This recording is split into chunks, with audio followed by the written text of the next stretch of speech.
ज़्यादातर traders trading के बारे में अलग अलग चीज़ें सीखते हैं। कोई सपोर्ट और रेजिस्टेंस जोन सीखता है, कोई डिमांड और सप्लाई जोन सीखता है, कोई कैंडल स्टिक पैटर्न सीखता है और कोई अलग अलग इंडिकेटर यूज़ करता है। लेकिन सबसे बड़ा प्रॉब्लम ये है कि ट्रेडर्स ये सब चीज़ें अलग अलग सीखते हैं और उन्हें कभी समझ ही नहीं आता कि इन सबको एक कंप्लीट ट्रेडिंग सिस्टम में कैसे कंबाइन करें। और सच ये है कि मार्केट में ऐसा कोई इंडिकेटर भी नहीं है जो इतनी सारी चीज़ें एक साथ एक ही सिस्टम में दे। मोस्ट इंडिकेटर्स सिर्फ सिग्नल या लाइंस देते हैं, लेकिन एम्परर कैंडल इंडिकेटर एक कंप्लीट फ्रेमवर्क देता है। इस इंडिकेटर में आपको मिलता है demand and supply zone, support और resistance zone, candle strength analysis, multi time frame, trend table, entry confirmation guidance, stop loss logic, market structure. मतलब एक ही सिस्टम में ट्रेडिंग के ऑलमोस्ट सारे इंपॉर्टेंट कंसेप्ट्स कंबाइन हो जाते हैं। इसी वजह से एम्परर कैंडल ट्रेडिंग को सिंपल और स्ट्रक्चर्ड बनाता है। और इस वीडियो में मैं आपको दिखाने वाला हूँ complete emperor candle trading strategy step by step.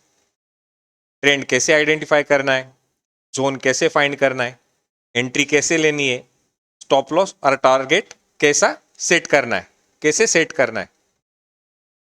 Video के एंड तक आपको समझ आ जाएगा कि पूरा एम्परर कैंडल सिस्टम कैसे काम करता है।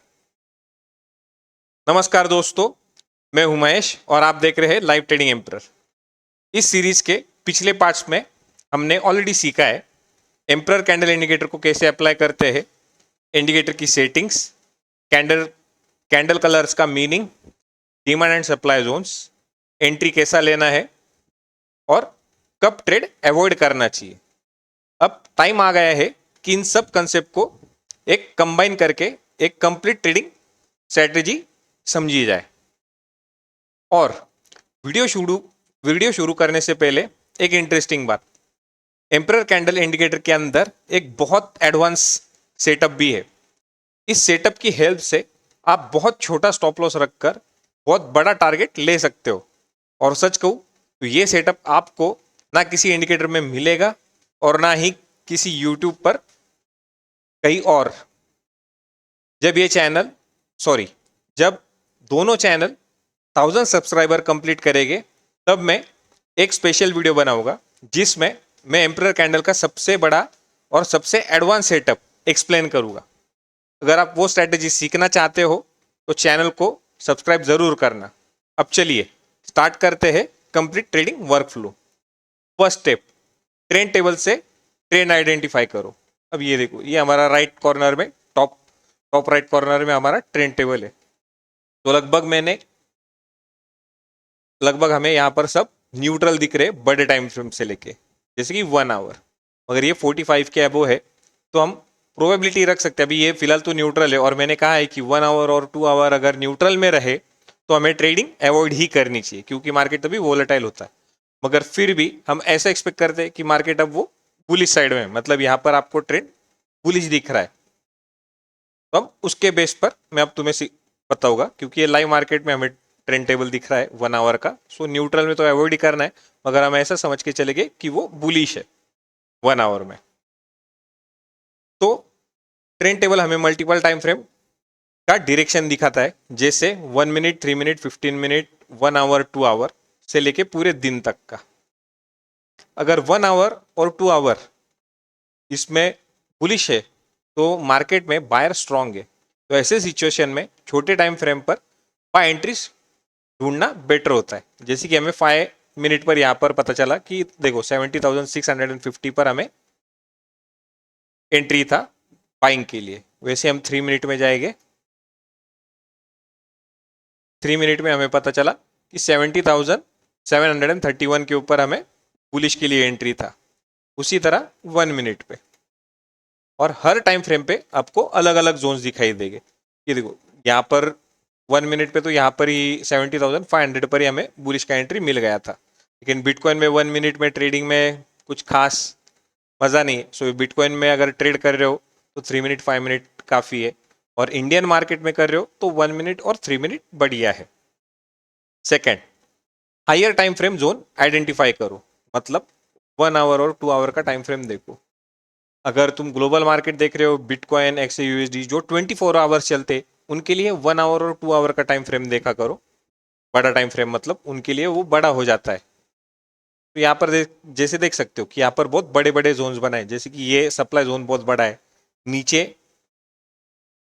डिमांड जोन और very strong demand zone mix भी हो गया है, तो ये भी बहुत बड़ा जोन बन गया है। So emperor candle automatically identify करता है demand zone, supply zone, support zone और resistance zone. Higher time frame zones ज्यादा स्ट्रांग होते हैं क्योंकि वहां इंस्टीट्यूशनल एक्टिविटी होती है, इसलिए ट्रेड लेने से पहले nearest higher time frame zone identify करो, मतलब पास में के या करीब में के। तीसरा, प्राइस को जोन तक आने दो। मतलब ये देखो, अब तुम्हें पता था यहाँ पर जब मार्केट इसके ऊपर गया तब तुम्हें पता चल गया कि भाई ये डिमांड जोन बन गया है। अब ये लाइन अगर हम यहाँ पर ऐसे मार्क कर देंगे यहाँ पर, अब हम छोटे टाइम फ्रेम में चलते। मार्क किया हुआ लाइन का कलर हम चेंज करते, सेम हो गया वो, येलो कर देते। अब हम चलते 3 मिनट में। अब तुम्हें ये देखो, ये जोन यहाँ पे था, अब तुम्हें यहाँ पर पता था कि यहाँ पर 1 आवर का टाइम फ्रेम जोन बहुत स्ट्रांग है। तो ये देखो, ये जब 3 मिनट का ये जब ब्लू कैंडल बना और जब मार्केट ने इसके ऊपर होलो कैंडल या ग्रीन कैंडल के साथ एंट्री दे दी, तो तुम्हें पता था कि ये 1 आवर का सिस्टम बहुत स्ट्रांग है और 1 आवर का सेटअप है हमारा। तो यहाँ पर बहुत ही स्ट्रांग आपका एंट्री हो जाता है बाइंग साइड के लिए। और आप जैसे कि देख सकते हो, यहाँ से स्ट्रांग डिमांड पे से मार्केट कंटिन्यूस ऊपर चला जाता गया और यहाँ पर देखो हमें वापस फिर एक बहुत ही एक्सट्रीम बुलिशनेस देखने मिली। स्टेप 4, कंफर्मेशन कैंडल का वेट करो। जैसे मैंने अभी यहाँ पर कहा कि बाइंग के लिए होलो कैंडल और ग्रीन कैंडल या हैमर कैंडल का वेट करो, और उसी तरह सेलिंग के लिए रेड कैंडल या ब्लैक कैंडल या इन्वर्टेड हैमर कैंडल, जैसे कि हम यहाँ पर देख सकते हैं। ये देखो, यहाँ पर एक फेल गया पर यहाँ पर तुरंत मार्केट ने वापिस यहाँ पर ब्रेकआउट दे दिया। यहाँ पर भी एक टाइम फेल गया लेकिन वापिस यहाँ पर मार्केट ने एक ब्रेक दे दिया। तो 2 ब्रेकआउट हो गए, मगर यहाँ पर आपको एक कंफर्म रेड कैंडल के साथ एंट्री मिला और यहाँ पर आपका सक्सेसफुल ट्रेड बन गया। और ये ट्रेड अवॉइड कब करने हैं कब नहीं करने, ये मैंने सिखाया है इसके पहले के वीडियो में। जब ट्रेड अवॉइड कब करना चाहिए हमें, ऐसे सीरीज ऑफ मल्टीपल कैंडल्स हो तब, उसका वीडियो मैंने बनाया है। मतलब फेक ब्रेकआउट भी आपको समझ में आ जाता है कि मार्केट ये फेक ब्रेकआउट दे रहा है या रियली सेलिंग आ रही है। तो ऐसे वक्त में आपको वो वीडियो देखने के बाद समझ में आ जाएगा, इसके पहले का वीडियो। Third, entry rule. अगर कैंडल डिमांड जोन की हाई लाइन के ऊपर क्लोज करे तो हमारा बाय सिग्नल है। मतलब ये देखो, यहाँ पर मार्केट ने क्लोजिंग दे दी ऊपर तो हमारा ये बाय सिग्नल हो गया। इसके ऊपर भी वापस मार्केट ने डिमांड जोन के ऊपर हमारा क्लोजिंग दे दिया तो हमारा ये बाय सिग्नल हो गया। और ये जैसे हम देख सकते हैं 3 मिनट में ये जोन और ये कैंडल बहुत बड़ा है, ऑफ कोर्स आपका स्टॉप लॉस भी उतना ही होने वाला है। अगर यहाँ पर एंट्री करते हो तो ये जोन के बाहर नीचे जाना नहीं चाहिए। कोई कैंडल क्लोज हो गया तो आपको एग्जिट कर देना है तुरंत, क्योंकि आप पहले से ही बहुत बड़े जोन में एंट्री ले चुके हो। नहीं तो आप स्टॉप लॉस मिडल लाइन तक रख सकते हो। सेकंड, अगर आपने लो लाइन पर एंट्री ली है तो ये नीचे का जोन फिर आपका स्टॉप लॉस बन जाएगा, मतलब इसके नीचे अगर कोई कैंडल क्लोज दे दे तो। नहीं तो थर्ड, तुम स्टॉप लॉस का सिस्टम यूज कर सकते हो जो ऑलरेडी कैंडल में दिया गया है हमारे।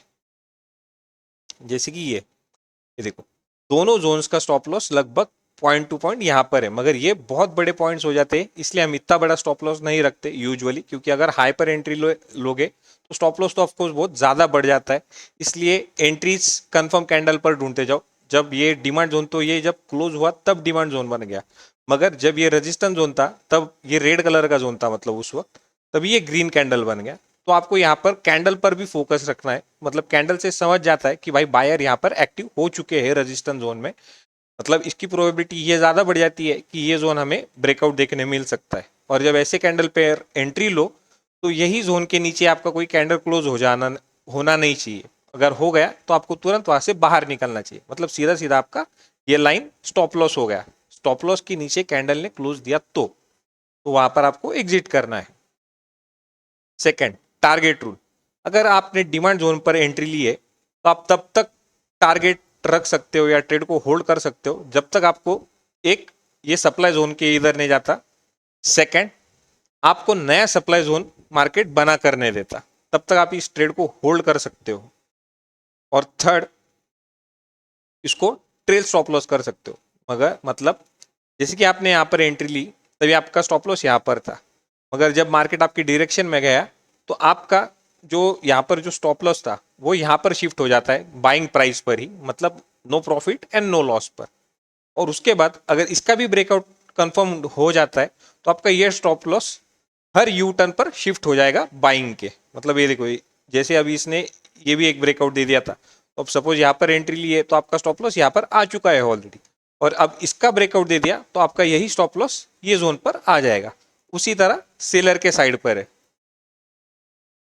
जब आपने यहाँ पर सेलिंग एंट्री ली, यहाँ पर एक डिमांड जोन भी तुरंत बन गया था और वापिस मार्केट ने फिर स्ट्रॉन्ग सप्लाई जोन और डिमांड जोन यहाँ पर मिक्स हो गए थे, तो यहाँ पर हमें वॉलेटिलिटी देखने मिली। क्योंकि ये देखो, ये जब ग्रीन कैंडल था बन गया था और इसके नीचे जब मार्केट ने एक क्लोजिंग दी तभी ही मार्केट ने ये रेजिस्टेंस जोन भी बनाया और सप्लाई जोन भी बनाया और रेजिस्टेंस जोन भी बनाया। क्योंकि ब्लू कैंडल जब क्लोज हो जाती है तो जब तक उसके ऊपर कोई कैंडल क्लोज नहीं देता तब तक वो रेजिस्टेंस होता है, और इसके ऊपर जब ये रेड कैंडल ने क्लोजिंग दिया ब्लू लाइन के, तब हमारा ब्लू कैंडल का जोन डिमांड जोन बन गया। अब यहाँ पर दिक्कत क्या हो गई, सप्लाई और डिमांड दोनों मिक्स हो गए। तो ऐसे इस पर जब जोन बहुत ही करीब करीब हो, पास में हो डिमांड और सप्लाई, ऐसे वक्त अवॉइड करना चाहिए।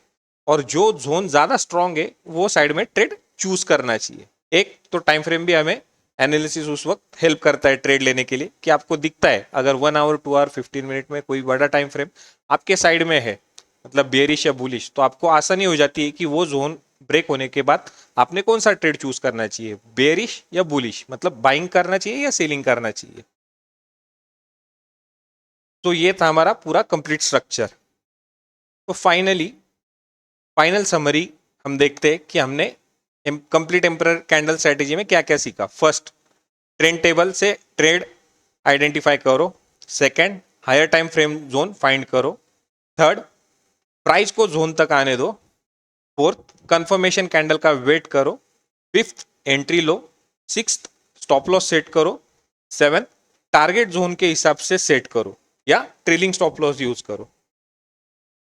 एम्परर कैंडल सिर्फ एक इंडिकेटर नहीं है, ये एक कंप्लीट ट्रेडिंग फ्रेमवर्क है जो कंबाइन करता है zones, candles, market structure, multi time frame analysis, और इसी वजह से ये ट्रेडिंग को सिंपल और स्ट्रक्चर्ड बनाता है।